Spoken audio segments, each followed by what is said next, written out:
بسم اللہ الرحمن الرحیم۔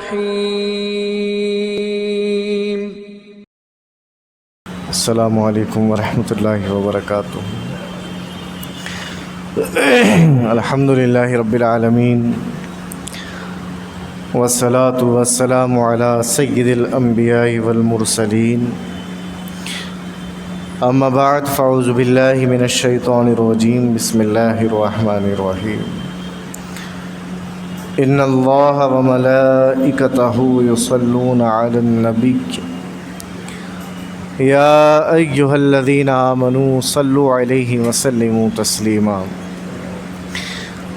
بارگاہ رسالت میں درود و سلام کا نذرانہ پیش کریں، پڑھیں اللہم صلی علی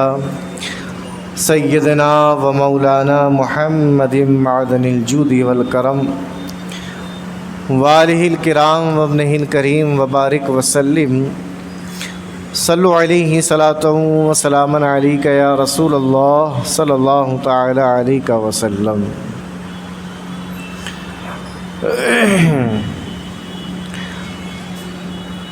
گزشتہ جمعہ آپ حضرات نے سورہ بقرہ شریف کی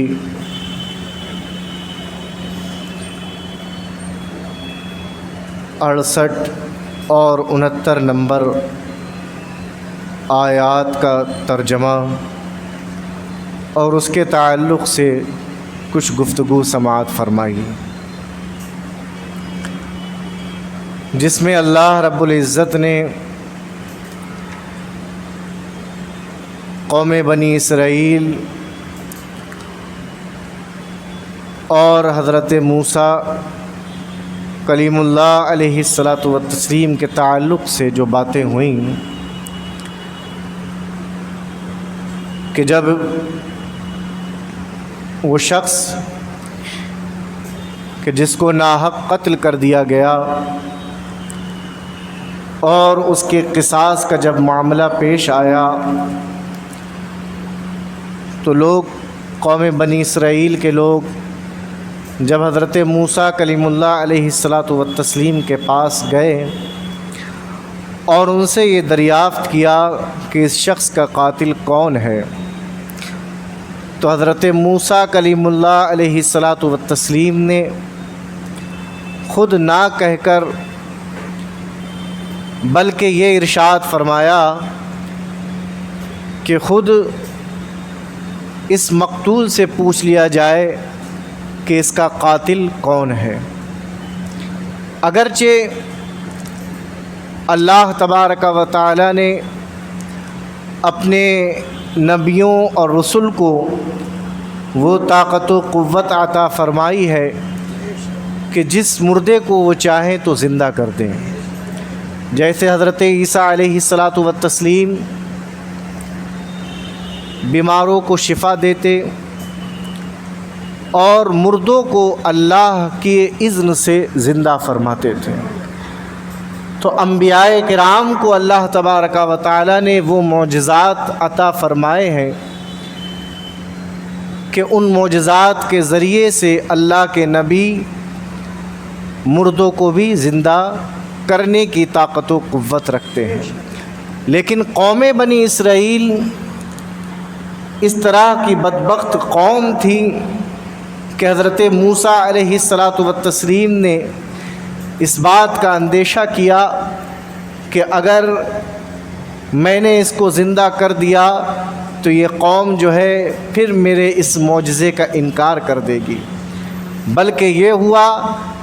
کہ حضرت موسیٰ علیہ السلام نے ارشاد فرمایا کہ ایک گائے کو ذبح کرو اور اس گائے کی گوشت کا ایک ٹکڑا جو ہے وہ اس مقتول اس مردہ شخص پر لگاؤ تو یہ زندہ ہو جائے گا، اور زندہ ہونے کے بعد کس نے اس کو قتل کیا ہے یہ خود اس بات کی گواہی دے گا۔ تو پھر اس قوم نے کیا کہا، قالوا اتتخذنا ہزوا قال اعوذ باللہ ان اکون من الجاہلین۔ جب یہ بات قوم بنی اسرائیل نے سنی تو معاذ اللہ رب العالمین انہوں نے حضرت موسیٰ علیہ السلام سے کہا کہ کیا آپ ہم سے مذاق کرتے ہیں کہ کہیں ایسا بھی ہو سکتا ہے؟ تو حضرت موسیٰ علیہ السلام نے کہا اعوذ باللہ ان اکون من الجاہلین، یعنی میں اللہ کی پناہ چاہتا ہوں مذاق کرنے سے، کیونکہ مذاق یہ ایک ایسا فعل ہے کہ اگر کسی کا دل دکھانے کے لیے کیا جائے تو یہ عیب ہو جاتا ہے اور انسان جو ہے وہ گناہ میں شامل ہو جاتا ہے۔ ان اکون من الجاہلین، کہ اگر میں اس فعل کا ارتکاب کروں تو میں جاہلوں میں سے ہو جاؤں گا۔ تو جب یہ بات حضرت موسیٰ علیہ السلام نے کہی تو قوم نے کچھ سمجھا اور ان کی سمجھ میں کچھ بات آئی۔ پھر ان لوگوں نے کیا کیا، حضرت موسیٰ علیہ السلام سے سوال کیا، اور سوال کیا، قالوا ادع لنا ربک یبین لنا ما ہی، یعنی آپ اپنے رب سے دعا کیجئے کہ جس گائے کو ہم کو ذبح کرنا ہے، جس گائے کا لوتھڑا ہمیں اس مردے شخص پر لگانا ہے، تو وہ گائے کیسی ہونا چاہیے۔ یعنی اب یہ شرط پہ شرط لگا رہے ہیں اور اسی تعلق سے قید و بند میں یہ گرفتار ہوتے چلے جا رہے ہیں۔ قال انہ یقول انہا بقرۃ لا فارض ولا بکر، پھر حضرت موسیٰ علیہ السلام نے یہ ارشاد فرمایا تھا کہ وہ گائے ایسی ہو کہ نہ تو وہ بچی ہو اور نہ عمر رسیدہ ہو، یعنی نہ وہ چھوٹی ہو اور نہ بوڑھی ہو، بلکہ درمیانی عمر کی ہونا چاہیے۔ اوانم بین ذالک ففعلوا ما تؤمرون، اور تم وہی کرو کہ جس بات کا تم کو حکم دیا جاتا ہے۔ یہ ساری باتیں آپ حضرات نے سماعت فرمائیں۔ پھر انہوں نے حضرت موسیٰ علیہ السلام سے کیا کہا، قالوا ادع لنا ربک یبین لنا ما لونھا، کہ آپ اپنے رب سے دعا کیجئے کہ وہ گائے جس کو ہم ذبح کریں اس گائے کا رنگ کیسا ہونا چاہیے۔ تو حضرت موسیٰ علیہ السلام نے ارشاد فرمایا، انہ یقول انہا بقرۃ صفراء فاقع لونھا تسر الناظرین، یعنی اس کا رنگ جو ہے وہ پیلا ہونا چاہیے اور اس رنگت کی گائے ہو کہ اس کو دیکھنے میں دل لگتا ہو، یعنی وہ دیکھنے میں اچھی لگتی ہو۔ یہیں تک بس نہیں چلا، پھر انہوں نے کیا کہا، قالوا ادع لنا ربک یبین لنا ما ہی، یعنی آپ اپنے رب سے دعا کیجئے کہ صحیح طور سے ہم کو پتہ چل جائے کہ وہ گائے کیسی ہو۔ ان البقرہ تشابہ علینا، کیونکہ اس گائے کے تعلق سے ہم شک میں پڑ گئے ہیں۔ وَإِنَّا إِن شَاءَ اللَّهُ لَمُهْتَدُونَ، اور انشاءاللہ تبارک و تعالی ہم اس کو پا لیں گے۔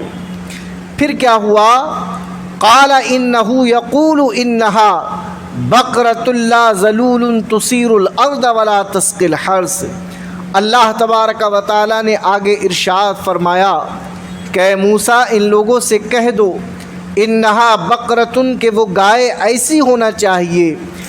لا ذلول تثیر الارض ولا تسقی الحرث، یعنی اس گائے نے کبھی بھی کھیتی اس کے ذریعے سے نہ جوتی گئی ہو، ولا تسقی الحرث، اور نہ ہی اس نے کبھی کھیتیوں کو پانی دیا ہو، مسلمۃ لا شیئۃ فیہا، اور نہ اس گائے پر کسی طرح کا کوئی داغ ہو۔ قالوا الآن جئت بالحق فذبحوها وما كادوا يفعلون، یعنی یہ سارے اوصاف اللہ تبارک و تعالی نے بیان فرمائے، اور یہ اوصاف اور یہ قید و بند کیوں لگے، کیونکہ جس طرح سے وہ اپنی بات میں آگے بڑھتے رہے اللہ تبارک و تعالی اس گائے کے اوصاف کو اور بیان کرتا رہا۔ جیسے کہ رب تبارک و تعالی نے ارشاد فرمایا تھا کہ ایک گائے کو ذبح کر دو، اگر اسی وقت وہ گائے کو ذبح کر دیتے تو یہ قید و بند کی صعوبتیں ان کو برداشت نہیں کرنی پڑتی۔ یہاں سے ایک بات اور یہ ایک پیغام ہم کو ملتا ہے کہ جس چیز کا اللہ اور اس کے رسول نے ہم کو حکم دے دیا